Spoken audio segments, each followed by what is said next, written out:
Si cree que debemos abastecernos de alimentos, de agua, de baterías, ¿el peligro es tan inminente como nos traslada la Unión Europea? Porque alguno en casa dirá, pero bueno, ¿qué exceso es este? ¿Qué alarmista? Todo para justificar un rearme, una compra de armamento.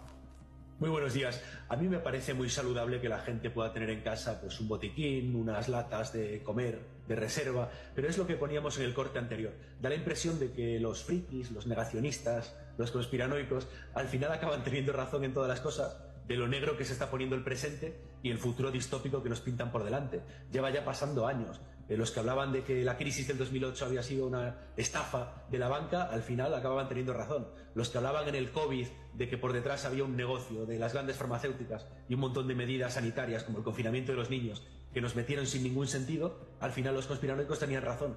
Los que han estado hablando de que la guerra de Ucrania era por los intereses de Estados Unidos en quedarse sus recursos y sus tierras raras y no una guerra por la democracia y la libertad de Europa, al final llega Trump y confirma que tenían razón. Y ahora con esto, con el tema de los preparacionistas, de las catástrofes, de que la Unión Europea nos quiere amedrentar con una serie de peligros, pues parece ser que también tienen razón, porque lo que se trata aquí es de que la Unión Europea está inmersa ahora mismo en un programa de rearme en el cual tiene que persuadir a los ciudadanos de que hay unas amenazas inminentes que justifican que transfiramos una parte enorme de nuestros recursos públicos, presupuestos e impuestos a una serie de grandes empresas internacionales, europeas y americanas de armamento. Y para crear este estado de alarma, como se decía en el COVID, para crear este alarmismo, pues hay que ir saltando de unos peligros a otros, que si las nuevas pandemias, que si el cambio climático, que si Rusia que mañana nos va a invadir, para generar un estado que han entendido que es más útil para controlar a las masas que el mero estado de la alegría económica, del comercio, del consumismo, un estado mucho más útil que es el del terror, el del estado de alarma, el del miedo permanente. Pero eso lleva a mi reflexión inicial.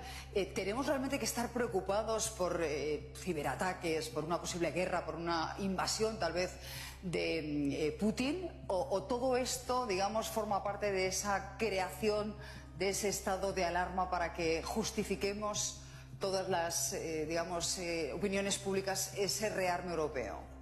Yo como militar y analista de seguridad diría que con los elementos realistas en la mano, no deberíamos estar preocupados los españoles de que nos invada Rusia, evidentemente.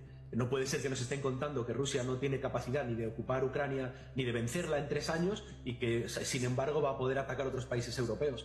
Rusia no es una amenaza directa para España. España quizás tiene, por supuesto que tiene problemas de seguridad, pero los puede tener quizás pues con Marruecos, quizás con el terrorismo, quizás con la piratería en el Mediterráneo, pero no desde luego con esto. Tampoco es Japón España. No somos un país como Japón que está en mitad de una falla con terremotos constantes.